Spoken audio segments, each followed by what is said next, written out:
Hello everyone. आज के English literature के इस वीडियो में हम लोग डिस्कस करेंगे एपिस्टोलरी नॉवल के बारे में। एपिस्टोलरी नॉवल आपके एग्जाम के पॉइंट ऑफ व्यू से बहुत इंपॉर्टेंट है, तो इस वीडियो को आप एंड तक देखिएगा। तो ये वीडियो ऐसे कैंडिडेट्स जो कि UGC NET exam, SET exam, SLET exam, GATE exam, TGT, PGT जिसमें केवीएस, डीएसएसबी, ईएमआरएस, एनवीएस या फिर स्टेट लेवल के इंग्लिश टीचर या फिर असिस्टेंट प्रोफेसर की प्रिपरेशन कर रहे हैं या फिर आप अपने बीए और एमए एग्जाम्स की प्रिपरेशन कर रहे हैं, उन सभी कैंडिडेट्स के लिए ये वीडियो बहुत हेल्पफुल होने जा रहा है। इस वीडियो को आप एंड तक देखिएगा। तो इस वीडियो के अंदर हम जिन क्वेश्चंस को आपके सामने रखेंगे वो है, पहला क्वेश्चन हम लोग देखेंगे वो है what is epistolary novel, what is the origin of epistolary novel, what are the characteristic of epistolary novel, what are the important elements of epistolary novel, what are the types of epistolary novel and what are the examples of epistolary novel। तो इन questions को आज हम लोग जो है देखेंगे और इनको पूरा कंप्लीट जो है इसको समराइज करके मैं आपको बताऊंगा। और अगर अभी तक आपने बीएसआई एकेडमी इंग्लिश लिटरेचर के चैनल को सब्सक्राइब नहीं किया है, subscribe this channel, like this video and share this video. तो आइए सबसे पहले हम अपने फर्स्ट क्वेश्चन की तरफ चलते हैं कि व्हाट इज एपिस्टोलरी नॉवल। तो एपिस्टोलरी नॉवल की अगर हम लोग मीनिंग या इसकी डेफिनेशन की बात करें तो एपिस्टोलरी नॉवल जो है, एपिस्टोलरी जो वर्ड है ये एक लैटिन वर्ड एपिस्टोला से आया है जिसका मतलब होता है लेटर यानी पत्र, है ना। तो एपिस्टोलरी जो वर्ड है ये लैटिन वर्ड एपिस्टोला से आया है जिसका मतलब होता है खत यानी लेटर, पत्र इसे हम लोग हिंदी में कहते हैं। तो एक तरह का ऐसा नॉवल जो कि लेटर्स के हेल्प से इसको शो किया जाता है या फिर किसी डॉक्यूमेंट की हेल्प से इसको शो किया जाता है, उसको हम लोग जो है एपिस्टोलरी नॉवल कहते हैं। तो ऑथर जो है अपनी पूरी कंप्लीट स्टोरी को, अपने नॉवल को काफी तरीके से जो है अपने रीडर के सामने प्रेजेंट करता है, जैसे कि आ सीरीज ऑफ लेटर और अदर डॉक्यूमेंट्स, यानी कुछ ऐसे लेटर्स हैं जो कि ऑथर जो है पूरा का पूरा नॉवेल्स के अंदर शो करता है कि वो पूरा का पूरा जो नॉवल है वो सीरीज ऑफ लेटर्स में लिखा गया है या फिर कोई एक बहुत सारे डॉक्यूमेंट्स में जो है वो जो नॉवेल्स प्रेजेंट किया गया है। या फिर हो सकता है कि जो नॉवल को प्रेजेंट किया गया है by the help of diary writing, जो बहुत सारे ऐसे भी पर्सन हैं जो आज के समय में भी डेली जो है डायरी राइटिंग करते हैं, यानी डेली जो है अपने बारे में, अपनी जो भी उनके साथ घटित होता है उसको डायरी में मेंशन करते हैं। तो डायरी एंट्रीज में जो है पूरे के पूरे लेटर्स को, पूरे के पूरे नॉवल को प्रेजेंट किया गया है। या फिर जो उनके रिलेटिव मेंबर्स हैं या फिर जिनको भी वो जानते हैं उनको किसी की भी फॉर्म में, किसी भी डायरेक्ट या इनडायरेक्ट फॉर्म में करस्पॉन्डेंस की हेल्प से जो है पूरा नॉवल जो है प्रेजेंट किया गया है। तो देखिए वो हो सकता है वो नॉवल ईमेल के फॉर्म में हो या फिर किसी और भी डॉक्यूमेंट के फॉर्म में हो। तो कोई भी ऐसा नॉवल जिसको लेटर, डॉक्यूमेंट, डायरी एंट्री या फिर किसी भी हेल्प से करस्पॉन्डेंस किया जाता है उस पर्सन को जिसको वो अपनी इंफॉर्मेशन या फिर अपना मैसेज देना चाहता है, तो ऐसे नॉवल को हम लोग जो है एपिस्टोलरी नॉवल कहते हैं। अब इसका ओरिजिन कब हुआ था, what is the origin of epistolary novel, इसका क्या इतिहास है, क्या इसकी हिस्ट्री है, जरा इसको भी देख लेते हैं। तो एपिस्टोलरी नॉवल जो है सबसे पहले 17th सेंचुरी में अमर्ज हुआ यूरोप के अंदर। So epistolary fiction first appeared in the 17th century, emerge in the Europe.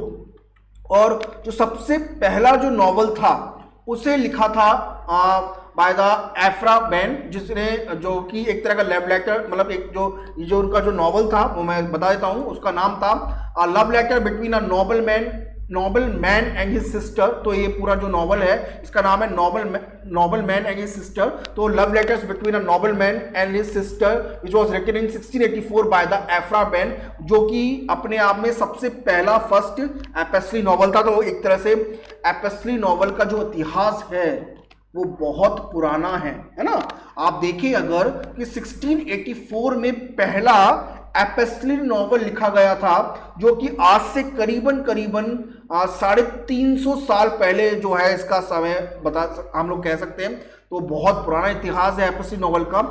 अब ये जो नॉवल है उस समय 17th सेंचुरी में तो इतना पॉपुलर नहीं हुआ, बट धीरे धीरे ये जो नॉवल है 18th सेंचुरी में बहुत पीक पर आ गया, अपनी पॉपुलैरिटी पे आ गया, खास तौर से ब्रिटेन के अंदर, है ना। और इसके अलावा और भी बहुत सारे एपेस्टली नॉवल लिखे गए थे, जिसमें पैमेला जिसको 1740 में लिखा गया था, और द क्लैरिसा जिसे 1748 में लिखा था बाय द सैमुअल रिचर्डसन।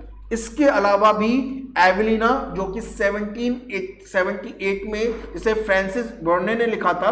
तो ये जो कुछ एग्जाम्पल भी थे एपेस्टली नॉवल के, जो कि सबसे पहले लिखे जाने वाले एपेस्टली नॉवल में से एक है, और साथ में मैंने इसका आपको ब्रीफ में इसकी हिस्ट्री भी आपको शो की है। देन नेक्स्ट क्वेश्चन आता है, what are the important characteristic of epistolary novel. तो कैरेक्टरिस्टिक क्या है एपेस्टली नॉवल के, जरा इनको हम लोग देख लेते हैं। तो जैसा कि मैंने बताया आपको कि जो लेटर है ये सीरीज में लिखा जाता है, तो ये पूरा नॉवल जो है सीरीज ऑफ लेटर्स में शो किया जाता है, along with the date and sometime the timing also with the salutation. Salutation मतलब होता है कि आप उस लेटर को किसको शो करना चाहते हैं, मतलब किसको वो लेटर जो है करस्पॉन्ड करना चाहते हैं, तो उस पर्सन का भी नाम और उसका एड्रेस हो सकता है।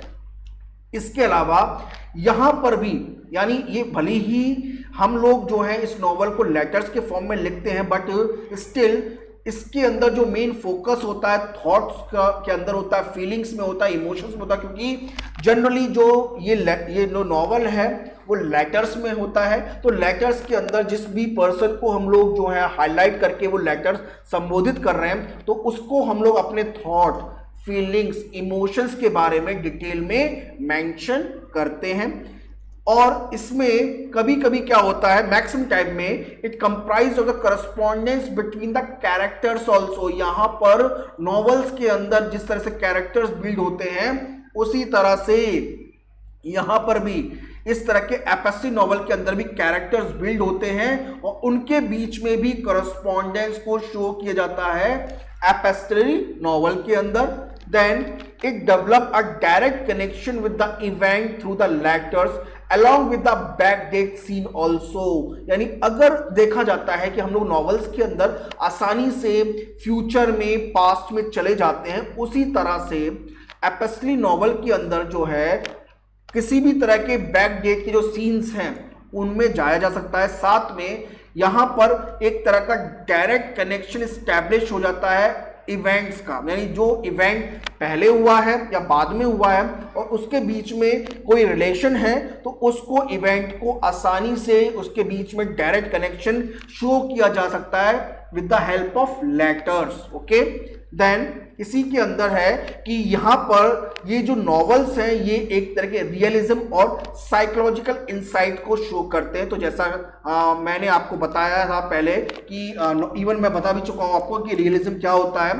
तो रियलिज्म एक तरह का जो एक तरह से हकीकत में जो घटित हो रहा है ना, तो उस तरह की बातों को और साइकोलॉजिकल इंसाइट को उन नॉवेल्स के अंदर एपेस्टली नॉवल में शो किया जाता है। क्योंकि अल्टीमेटली जब हम लोग कोई लेटर किसी को पर्सन को लिखते हैं, तो हम लोग जो है अपनी रियलिस्टिक स्टोरी या रियलिस्टिक बातें जो हमसे हमारे सामने घटित हुई हैं उसी के बारे में जो है मेंशन करते हैं। तो ये जो नॉवेल्स होते हैं, all these novels are realism and psychological insights, having the insights, and also this novel is written in the form of writing to the moment, यानी उस पर्टिकुलर टाइम पीरियड को ये शो करता है ना। यह मतलब यहाँ पर नॉवल भली वो बैक डेट के सीन को शो करता है, बट ये जो नॉवल होते हैं ये खास तौर से जो उस समय जो ऑथर है, जो जिस मानसिक अवस्था से गुजर रहा है, उसी अवस्था को वो उनको लिख देता है।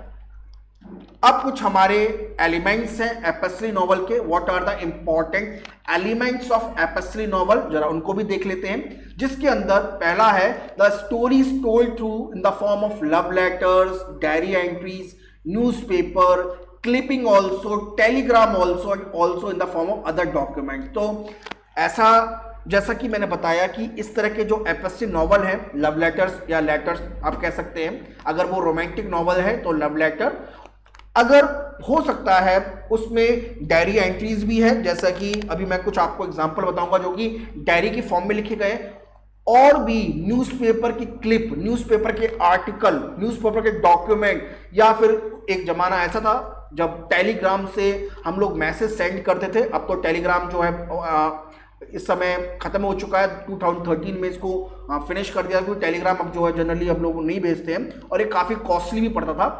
तो ये सारे डॉक्यूमेंट्स के फॉर्म में जो है एपेस्ट्री नॉवल को लिखा जाता है।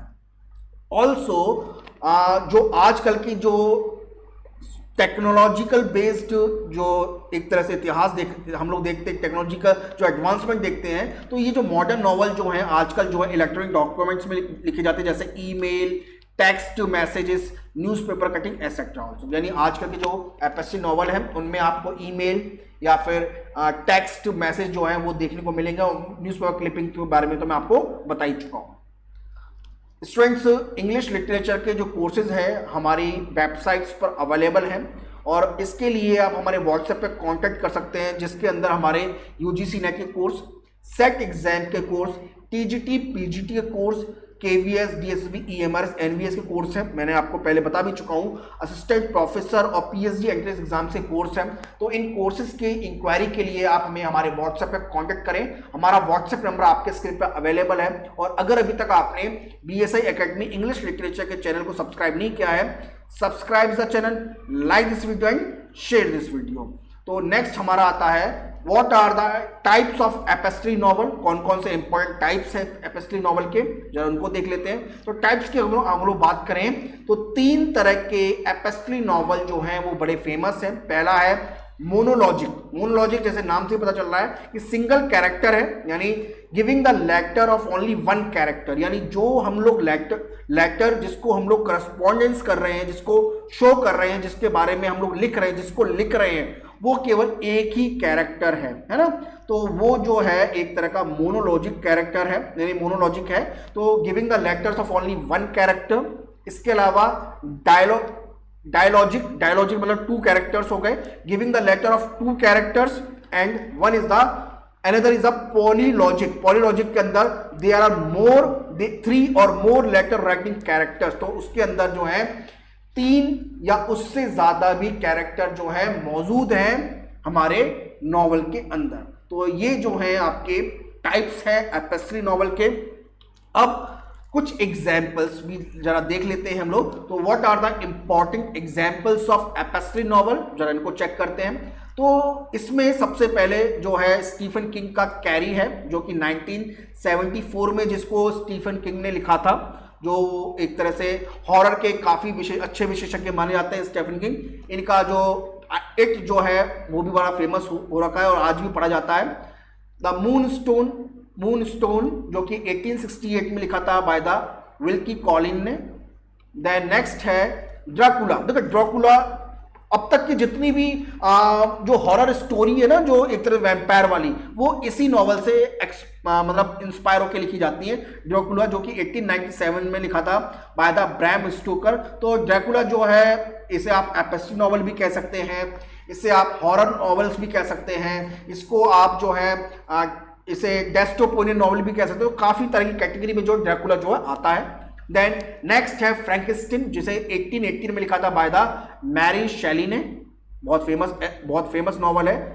Then diary of young girl by the Anne Frank. तो एन फ्रैंक ने ये नॉवल लिखा था जो कि वर्ल्ड वॉर सेकंड के दौरान लिखा गया था। वर्ल्ड वॉर सेकंड में उसे एक तरह से वहाँ के जो जूस को जैसे एक जो कंसिडर्ड कैंप थे जर्मनी के द्वारा बाय द हिटलर, उन्हें वहाँ पे कैद कर दिया गया था। तो एक 13 साल की लड़की के जो लेटर हैं वो लिखे गए थे diary of a young girl by the Anne Frank. तो बहुत फेमस हुए थे उस समय। इवन आज भी जो है बहुत से लोग जो इस डायरी को, जो इस नॉवल को पढ़ते हैं।